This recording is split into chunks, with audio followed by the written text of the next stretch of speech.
Assalamualaikum warahmatullahi wabarakatuh. Hai teman-teman, kembali lagi bersama saya Dinda Andini dengan NPMB 1A020421 dari Universitas Bengkulu. Pada kesempatan kali ini saya akan membahas mengenai metode perbandingan hukum di dalam mata kuliah perbandingan hukum pidana. Ini kita akan melanjutkan pembahasan kita mengenai perbandingan hukum pidana. Pada pembahasan kali ini kita akan membahas mengenai metode di dalam perbandingan hukum pidana. Ya, langsung saja kita akan masuk ke videonya. Perbandingan hukum sebagai suatu metode keilmuan. Perbandingan hukum sebagai disiplin ilmu sekaligus sebagai cabang ilmu hukum pada awalnya dipahami sebagai salah satu metode pemahaman sistem hukum, di samping sosiologi hukum dan sejarah hukum. Perbandingan hukum sebagai sebuah metode mengandung arti bahwa ia merupakan suatu cara pendekatan untuk lebih memahami suatu objek atau masalah yang diteliti.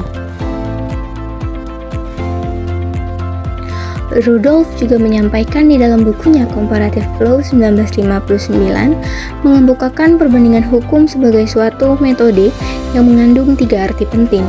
Pertama, Comparative law merupakan metode penyelidikan dengan tujuan untuk memperoleh pengetahuan yang lebih dalam tentang bahan hukum tertentu. Kedua, comparative law bukanlah suatu perangkat peraturan dan asas-asas hukum bukan suatu cabang hukum. Ketiga, comparative law adalah teknik atau cara menggarap unsur hukum asing yang aktual dalam suatu masalah hukum.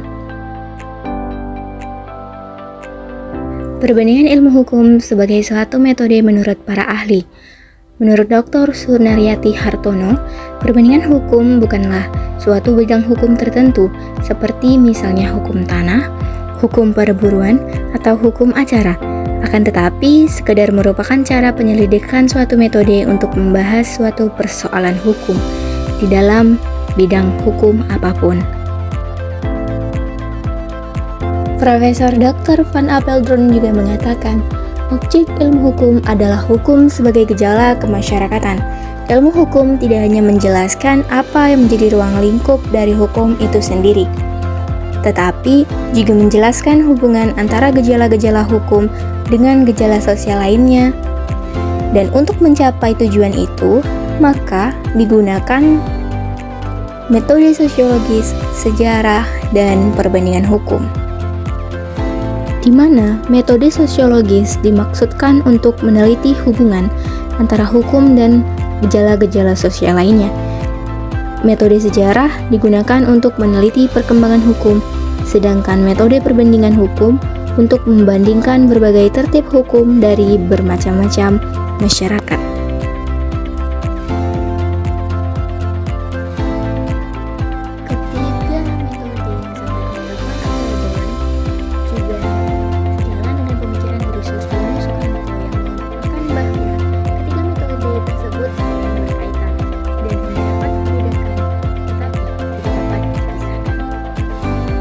Metode sosiologis tidak dapat diterapkan tanpa metode sejarah.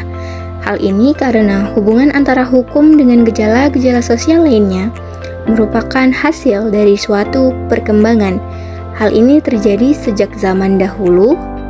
Karena itu, metode perbandingan hukum juga tidak boleh diabaikan karena hukum merupakan suatu gejala dunia yang universal.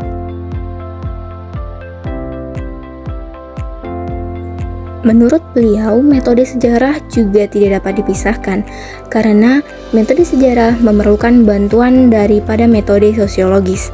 Karena yang perlu diteliti adalah faktor-faktor sosial yang mempengaruhi perkembangan hukum. Hal ini juga berlaku pada metode perbandingan, yang mana metode perbandingan tidak akan membatasi diri pada perbandingan yang hanya bersifat deskriptif, tetapi juga diperlukan data tentang berfungsinya atau efektivitas hukum, sehingga diperlukan metode sosiologis. Juga diperlukan metode sejarah untuk mengetahui perkembangan dari hukum yang akan dibandingkan. Model atau paradigma penerapan metode perbandingan hukum.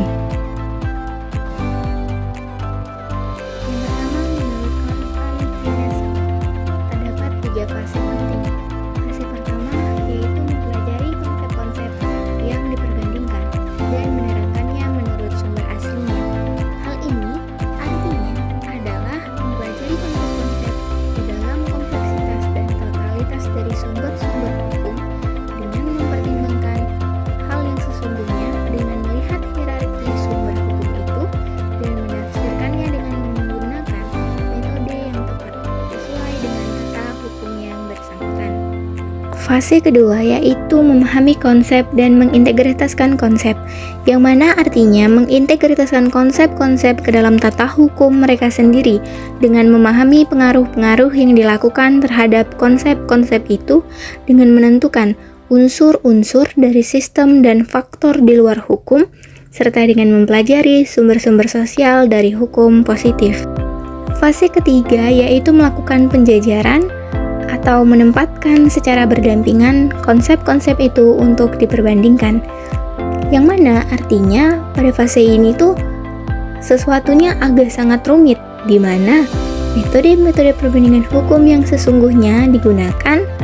Metode-metode ini melakukan deskripsi, analisis, dan eksplanasi yang harus memenuhi kriteria bersifat kritis, sistematis, dan membuat generalisasi dan harus cukup luas untuk meliputi pengidentifikasian hubungan-hubungan dan sebab-sebab dari hubungan-hubungan yang ada, yang timbul. Sedangkan metode perbandingan hukum pada metode fungsional menurut Conrad Draper dan Kurt Scheer adalah satu, kritis, problem solving, karena kritis ini dimaksudkan kepada para komparatis sarjana perbandingan hukum yang sekarang tidak lagi mementingkan perbedaan-perbedaan ataupun persamaan-persamaan dari berbagai tata hukum atau legal order semata-mata sebagai fakta, tetapi yang dipentingkan adalah apakah penyelesaian secara hukum atas suatu masalah itu cocok dengan mempraktikkan adil dan mengapa memakai penyelesaian yang demikian. Yang kedua adalah realistis, bersifat etis, ekonomis, dan lain-lain dalam motif kebijakan legislatif. Artinya, realistis karena perbandingan hukum bukan saja meneliti perundang-undangan, keputusan peradilan, dan doktrin, tetapi juga semua motif yang nyata yang menguasai dunia, yang bersifat etis, psikologis, ekonomis, dan motif-motif dari kebijakan legislatif. Dan yang terakhir adalah tidak dogmatis, yang mana lebih kepada mencari penyelesaian hukum yang lebih baik, karena perbandingan hukum tidak hendak terkekang di dalam kungkungan dogma seperti yang sering terjadi pada tiap tata hukum. Meskipun begitu, dogma mempunyai fungsi sistematisasi, akan tetapi dogma dapat mengaburkan dan menyerongkan pandangan dalam menemukan penyelesaian hukum yang lebih baik.